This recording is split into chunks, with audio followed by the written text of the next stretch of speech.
Halo Tretan UTM, kembali lagi di UTM Podcast bersama saya Maratu Soleha. Dan di podcast kali ini kita akan membahas terkait isu nih yang lagi menarik di masyarakat, yaitu mengenai si malakama kenaikan harga BBM atau yang biasa kita sebut dengan bahan bakar minyak. Nah, tentunya perbincangan kali ini saya tidak sendiri karena di sini sudah ada akademisi dari dosen kita Fakultas Ekonomi dan Bisnis, yaitu Bapak Titov. Selamat siang, Pak. Selamat siang, Mbak. Kesibukannya gimana nih Pak hari ini Pak? Alhamdulillah kesibukannya seperti biasa, kita menjalankan kesibukan sebagai seorang dosen, salah satunya adalah mengajar. Oke, berarti abis ini langsung sibuk ya? Iya. Oke Pak, jadi Bapak ini kan karena basic atau latarnya ini di bidang ekonomi ya Bapak, dosen ekonomi pembangunan. Jadi saya pengen tahu nih Pak, pendapat dari Bapak sendiri terkait isu yang lagi marak kali ini, yaitu tentang BBM seperti itu ya Bapak. Oke, kita mulai nih Pak. Seperti yang sudah kita tahu ya Pak, bahwasannya Pak Jokowi itu kan sudah mengumumkan bahwasannya BBM ini naik pada tanggal 3 September seperti itu ya Bapak. Dan katanya juga BBM naik ini dikarenakan ini sudah menjadi pilihan terakhir nih Pak. Pilihan terakhir pemerintah untuk menaikkan karena memang kondisinya saat itu mendesak sekali. Nah, kira-kira ya Bapak sebagai pengamat ekonom nih Pak, kenapa sih Pak pemerintah itu mengambil kebijakan seperti ini Pak? Baik, terima kasih Mbak Atus. Okay.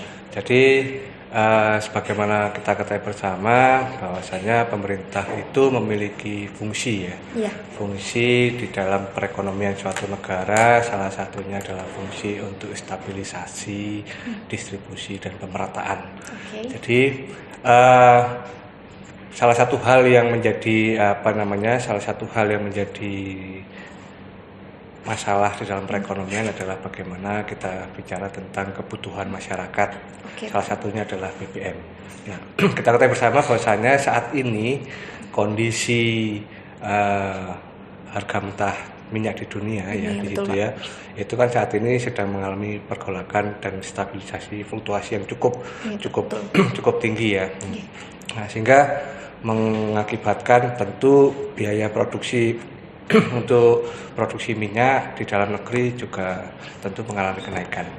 Nah, kenaikan tersebut tentunya tidak lantas langsung kepada masyarakat itu akan dilepaskan begitu saja ya harga pasar kepada masyarakat. Tentu ada ada lag ya atau kesenjangan antara harga yang mampu di pasaran dengan yang mampu diterima masyarakat. Nah, tentu di situ fungsi pemerintah itu hadir. Namun di sini kalau kita lihat di dalam ruang fiskal di pemerintah itu kan kita sebut ruang fiskal ya, karena pemanfaatan dari dana belanja dan negara itu kita lihat memang pemerintah hadir di situ ya, hadir dengan postur APBN tahun 2022 itu sudah menganggarkan sejumlah subsidi energi di situ ya. Okay. Nah, subsidi energi. Namun ternyata dengan fluktuasi harga minyak dunia tersebut, akhirnya menurut informasi yang kami dapatkan dari beberapa penyampaian di Dirjen Anggaran, yang semula subsidi itu dianggarkan sebesar 150 triliun, akibat fluktuasi harga ini maka subsidi yang harus dikeluarkan pemerintah itu membengkak 3 kali lipat, bahkan bisa sampai 500 triliun, bahkan jika opsi terburuknya juga bisa mencapai 700 triliun. Tentu angka tersebut jika dibandingkan dengan total APBN tahun 2022 yang diperkirakan sebesar 3.100 triliun, itu akan memakan atau menggerogoti anggaran negara sampai mencapai 22%. Maka itu memang ini bukan opsi yang mudah, bukan opsi yang populis ya. Tentu ini adalah opsi yang berat di masyarakat. Nah, di situ maka kenaikan harga BBM ini menjadi opsi yang dipilih. Selain itu juga alasan yang lain adalah selama ini subsidi energi itu ternyata setelah dianalisis cukup banyak dinikmati oleh golongan-golongan yang seharusnya tidak menikmati subsidi ya. Maka itu salah satu alasan kenapa pemerintah menaikkan subsidi itu dikarenakan alasan ketidaktepatan penerima dari subsidi tersebut. Seperti itu. kalau kita melihat isu nih Pak, di balik BBM kita yang naik, kalau kita flashback nih Pak ya, ke dalam sejarah kenaikan BBM sendiri, sepertinya dari kepemimpinan presiden kita yang sebelumnya itu selalu naik Pak. Contohnya misalnya di kepemerintahannya Soeharto itu naik 3 kali, kepemerintahannya Pak Gus Dur itu naik 2 kali, lalu di pemerintahannya Bu Megawati naik 2 kali, dan di pemerintahannya SBY itu 3 kali Pak. Jadi kalau misalnya kita lihat sepertinya isu kenaikan BBM ini selalu ada gitu ya Pak. Nah, tapi lagi-lagi nih masyarakat ini tentu akan selalu cemas seperti itu Pak. Nah, kalau kita lihat seperti itu Pak, apa karena kita ini sedang di masa ini ya Pak, pemulihan ekonomi pasca pandemi Pak? Lihat dari sisi masyarakatnya itu Pak. Oke, jadi tentu kita lihat flashback ke belakang, karena ini harga BBM itu terkait dengan harga minyak mentah dunia dan selalu mengalami apa istilahnya perubahan itu tentu setiap masa presiden dimanapun itu biasanya akan terjadi penyesuaian harga BBM di masyarakat tentu. Nah, tentu itu juga kembali lagi kepada kemampuan pemerintah untuk bisa menyediakan harga BBM dengan kemampuan fiskalnya. Jadi memang di masa Presiden Soeharto juga mengalami kenaikan, Megawati juga mengalami kenaikan, Bapak SBY juga mengalami kenaikan, sampai kepada Bapak era Jokowi ini juga mengalami kenaikan. Tentu opsi-opsi kenaikan BBM itu memang tidak diharapkan, karena begini, kenaikan harga BBM ini pasti akan memberikan dampak. Betul. Pasti. Salah satu dampak yang sangat terlihat adalah dampak inflasi. Nah, ini inflasi ya, kenaikan harga. Tentu kenapa kenaikan harga? Di sini tentu kita ketahui bersama, aktivitas ekonomi itu tentu membutuhkan bahan bakar minyak. Betul. Untuk proses produksi. Misalkan pedagang sekalipun ya, pedagang itu membutuhkan transportasi untuk mengirim barang, mendistribusikan barang ke pasar dan sampai kepada konsumen, itu pasti membutuhkan BBM. Dengan adanya kenaikan BBM itu tentu akan menaikkan ongkos transportasi. Demikian pula industri untuk mendapatkan bahan baku tentu dari supplier itu. Supplier juga mengirimkan bahan baku kepada industri, juga mengalami kenaikan ongkos transportasinya. Oke Pak. Inflasi itu tentu menjadi dampak yang paling akan muncul di dalam ini. Kalau masalah ini apakah dikaitkan dengan kondisi pandemi? Tentu tidak. Tidak Pak. Ya, kenaikan harga minyak di sini kan berbagai macam penyebabnya ya. Salah satunya adalah kemarin perang antara Rusia Ukraina dan Rusia. Kita tahu bersama Rusia merupakan salah satu penyuplai minyak terbesar di dunia juga. Maka itu tentu akan memberikan imbas kepada suplai minyak, sehingga itu akan menyebabkan gejolak harga minyak di tingkat internasional. Dan dampaknya juga kita juga terkena dampak tersebut. Oke Pak. Selain inflasi nih Pak, kayaknya sih saya dengar juga ini Pak, meningkatnya suku bunga seperti itu ya Pak? Iya. Ya tentu ya. Kita harus inflasi ini kan kita harus pintar-pintar memilah jenis inflasi seperti apa ya. Inflasi yang disebabkan karena kenaikan tarif BBM ini adalah masuk sebagai kategori yang kalau kita bicara moneter itu adalah namanya inflasi non inti karena perubahan tarif pemerintah. Nah, ini akan berdampak kepada inflasi yang disebut sebagai cost push inflation ya, inflasi yang akibat dorongan biaya.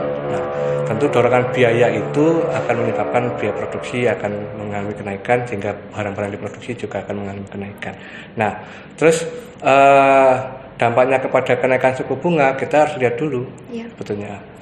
Nah, suku bunga itu adalah salah satu instrumen kebijakan moneter yang dikendalikan oleh bank sentral di satu negara ya. Kalau di Indonesia namanya Bank Indonesia.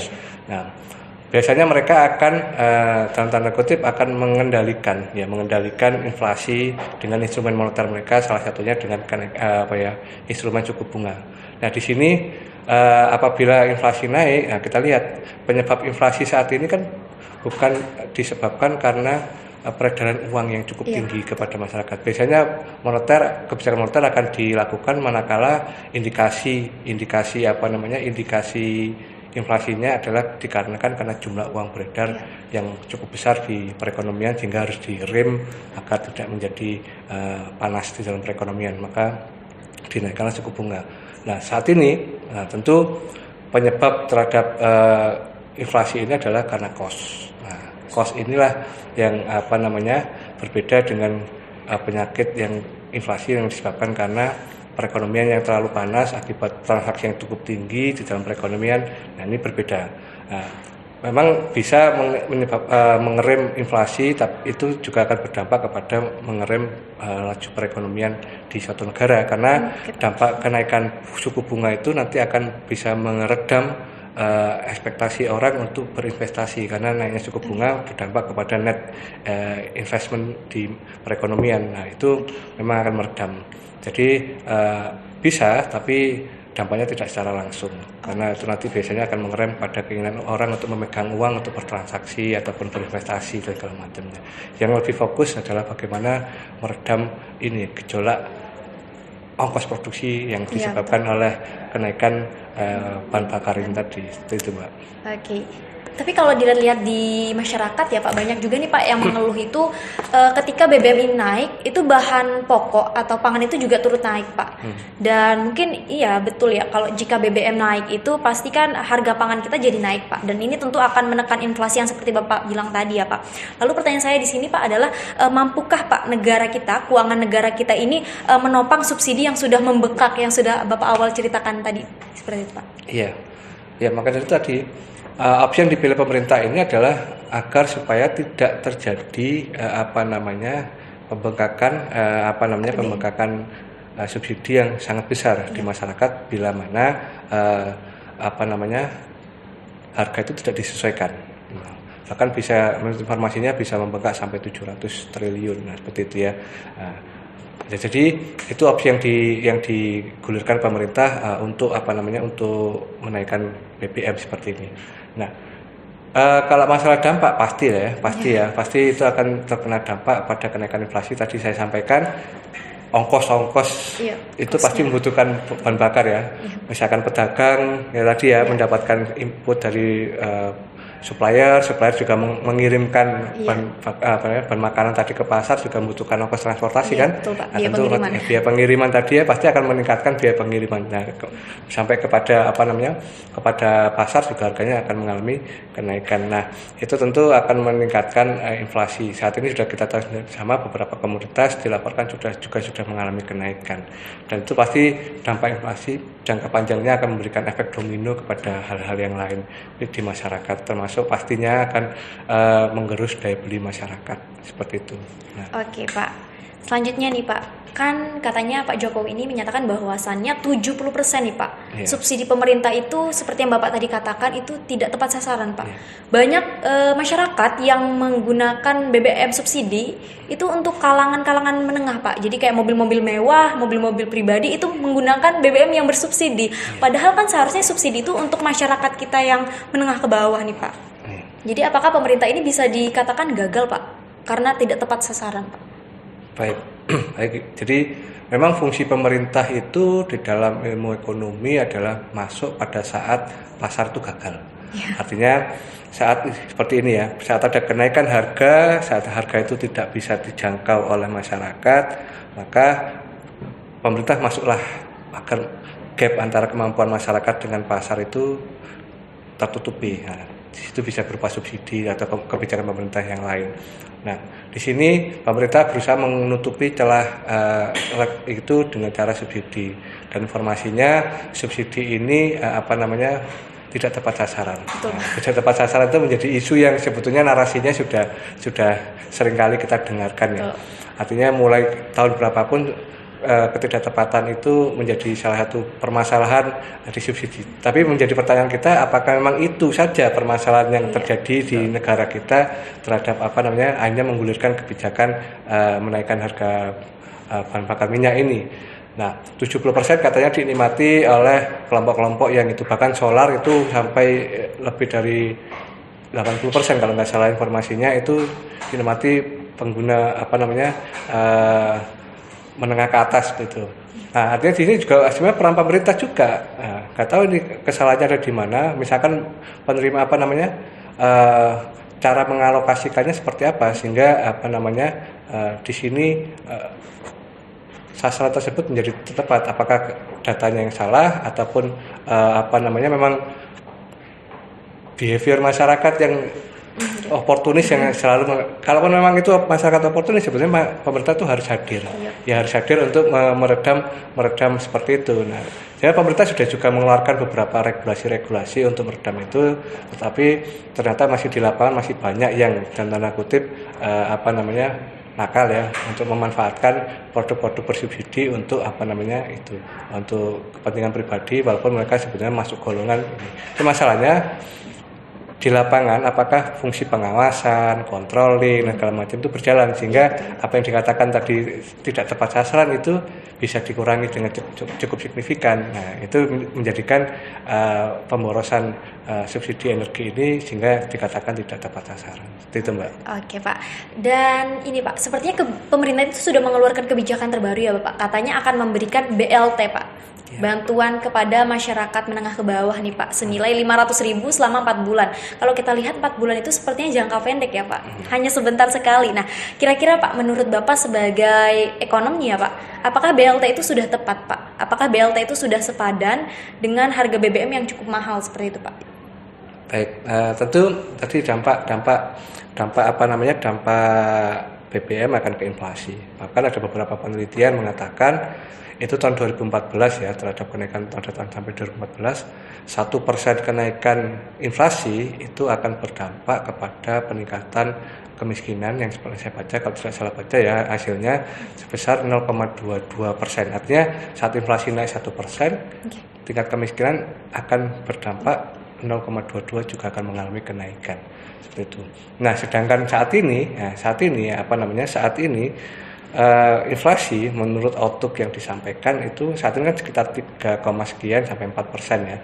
Itu saat ini sudah mengalami kenaikan, dan outlooknya diperkirakan akan naik di kisaran 6% inflasi di Indonesia akibat kenaikan bahan bakar ini. Artinya di situ ada kenaikan sebesar 2%. Berarti kalau ada kenaikan 2%, ini akan terjadi kenaikan sebesar 0,4. Artinya sekarang tingkat kemiskinan itu adalah di sekitar 9,5, berarti ada kemungkinan naik menjadi 9,9 atau mungkin menjadi 10 lebih. Ya, menjadi 10 lebih. Nah, kita lihat efek dominonya terhadap ini pasti berapa. Nah, kita kembali lagi, tentu pemerintah tidak boleh lepas tangan terhadap kondisi tersebut. Pemerintah tetap hadir. Karena subsidi energi ini dinikmati oleh semua kalangan, bahkan dikatakan tadi itu, maka saat ini diberikan berupa bantuan langsung tunai BLT. Nah, tantangan kepada pemerintah bagaimana BLT itu bisa tepat sasaran, karena kendala selama ini adalah data. Data saat ini tetap menjadi kendala. Mulai sudah ada dikembangkan beberapa data, bahkan sekarang mulai lagi DTKS dan beberapa data yang lain. Nah, di situ tetap menjadi kendala, bias datanya itu seberapa besar sih, artinya tingkat penerimaannya apakah tepat ya, yang diterima itu ke masyarakat yang benar-benar membutuhkan dan terdampak harga kenaikan BBM ini. Nah, kalau di lapangan ya, sebagaimana kita ketahui berdasarkan beberapa informasi yang pernah disampaikan di berita-berita, terkadang di lapangan juga ada beberapa kendala, misalkan ada dari pihak-pihak penyalur di tingkat bawah itu ada yang tidak tepat memberikan kepada orang-orang tertentu, bahkan ada diberikan kepada orang-orang yang mengakunya miskin. Tetap ada behavior seperti itu, tetap ada ya, kebiasaan masyarakat di lapangan itu tetap ada, mereka mengaku miskin padahal mampu seperti itu. Bahkan kalau mohon maaf ya, karena ada pejabat-pejabat yang kemarin dilaporkan adanya memberikan bantuan kepada kloni-kloninya tertentu, itu juga terjadi di lapangan.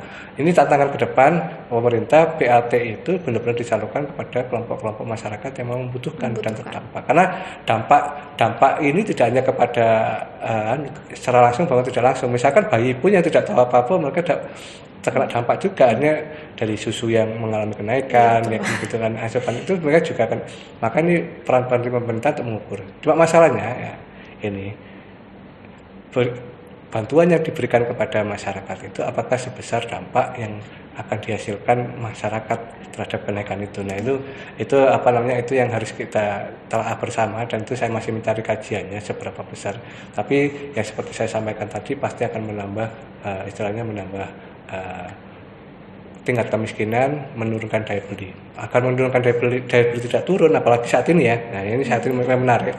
Saat ini boleh kata masyarakat itu baru pulih dari pandemi, di mana tingkat konsumsi masyarakat sudah mulai pulih kembali lagi. Nah, dihantam lagi oleh yang kemarin kena masalah minyak goreng, ya sekarang kena minyak BBM dan gitu ya, bahan bakar minyak naik lagi, seperti itu sudah mulai pulih.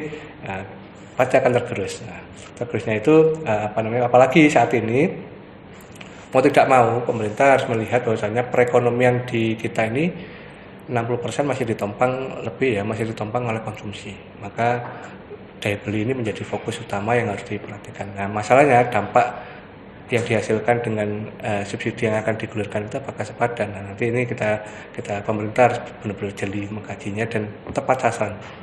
PR utama adalah tepat atau tidaknya sasaran yang diberikan. Apalagi katanya untuk mengalihkan subsidi energi yang tidak tepat tadi kepada yang lebih tepat. Nah sekarang BLT menjadi pertanyaan kembali, tepat atau tidak, karena pengalaman yang sebelumnya juga BLT mengalami beberapa kendala, salah satunya ketidaktepatan sasaran. Termasuk juga bantuan-bantuan yang lain, bantuan sosial yang lain, kemiskinan dan segala macam itu terkendala di data. Walaupun sudah ada upaya untuk verifikasi data kembali, tetapi permasalahan ketidaktepatan data itu masih menjadi permasalahan penting. Makanya pemerintah juga berusaha menggagas satu data. Nah, kecepatan pemerintah untuk merealisasikan satu data ini yang menjadi harapan yang kita tunggu untuk masyarakat bisa memiliki satu data yang itu menjadi salah satu umpan balik ke pemerintah untuk bagaimana terhadap kebijakan-kebijakan itu dari data-data yang dikumpulkan itu. Baik Bapak. Nah itu tadi yang sudah disebutkan ya, banyak sekali dampak negatif akibat kenaikan harga BBM. Nah kalau kita berbicara dampak positifnya nih Pak, kan kenaikan BBM ini ya Pak akan menjadi salah satu penggerak pasar finansial di Indonesia ya Bapak. Dan yang menariknya nih Pak, yang saya cari tahu itu bahwasannya rupiah itu merespon positif dengan melawan dolar ya. Saya mencari tahu ternyata saat BBM itu naik, ternyata ada kenaikan nih Pak di kurs kita dari 14.450 sampai 14.580. Nah kalau misalnya kita berkaca nih Pak, kenaikan BBM sebelumnya itu tentu rupiah itu menjadi korban seperti itu. Tapi saat ini Pak, rupiah itu justru penguat gitu Pak, Jadi bukankah hal ini bisa dikatakan ada sisi menguntungkannya juga ya Pak? Gitu. Baik, kalau kita bicara tentang kurs ya, nilai tukar itu kan kita tidak lain adalah bicara tentang neraca perdagangan. Nah, artinya kurs itu akan menguat, rupiah akan menguat manakala surplus di dalam neraca perdagangan internasional kita itu bertambah. Artinya banyak dolar yang masuk ke Indonesia dibandingkan dolar yang harus keluar ke Indonesia, seperti itu. Nah, kita harus lihat kenaikan surplus di neraca perdagangan kita itu disebabkan oleh apa?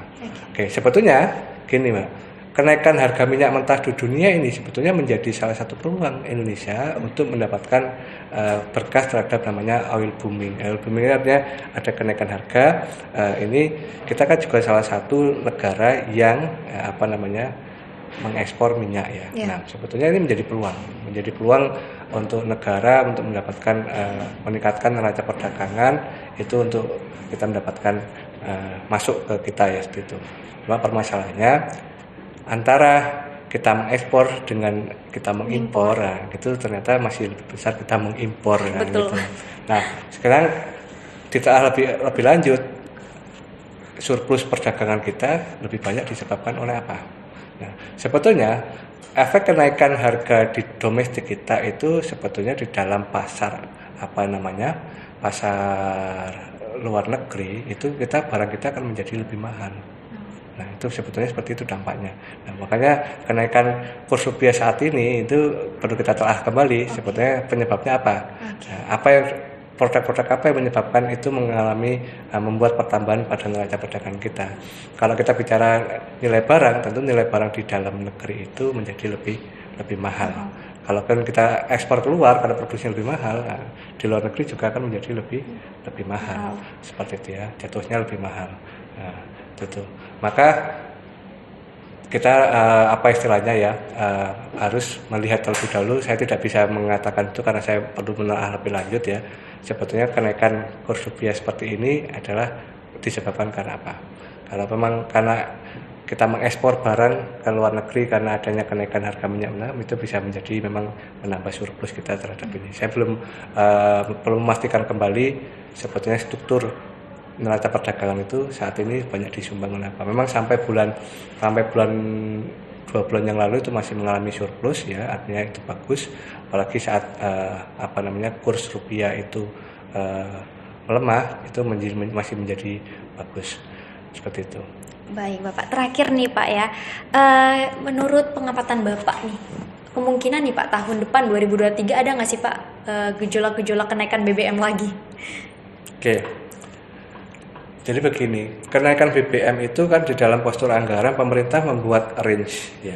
Ya biasanya range-nya itu di APBN tahun 2022 ini range-nya berada di kisaran 116. Jadi pemerintah itu menetapkan kemampuan pemerintah itu ada di range berapa. Betul ya, range jadi antara tertinggi antara 112. Nah, saat ini harga BBM itu berada pada range itu dan akhirnya pemerintah memutuskan untuk menaikkan karena postur anggaran itu harus dianalisis dalam waktu 1 tahun kan seperti itu. Nah, bila mana ke depan kan kita tidak tahu gejolak di internasional seperti apa. Saat ini sudah kelihatan ada perang Rusia itu menyebabkan kenaikan. Suatu ketika juga misalkan ada perang lagi atau di mana yang moga-moga tidak terjadi ya.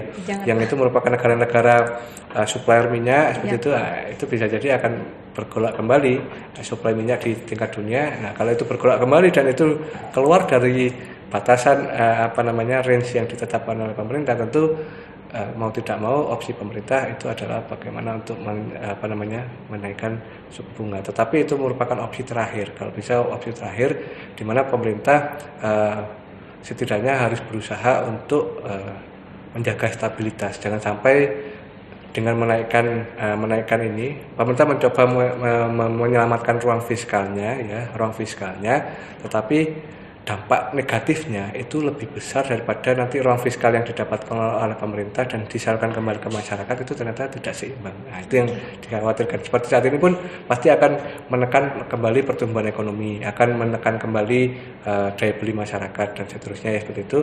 Nah, kemampuan pemerintah untuk menghemat ruang fiskal tersebut dan disalurkan kembali ke masyarakat itu karena pemerintah punya fungsi distribusi, alokasi kepada masyarakat.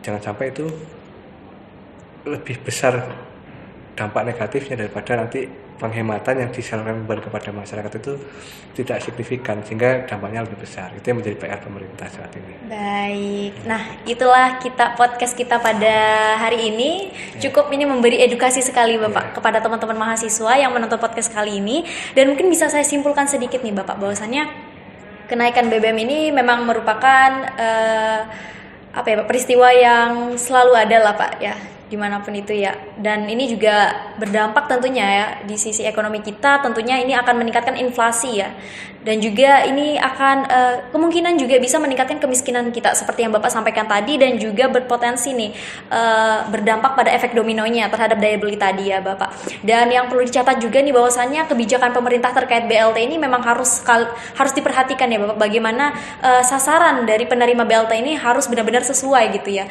kepada yang membutuhkan, seperti itu. Sekian podcast kita pada hari ini. Saya Marta Soleha pamit undur diri. See you.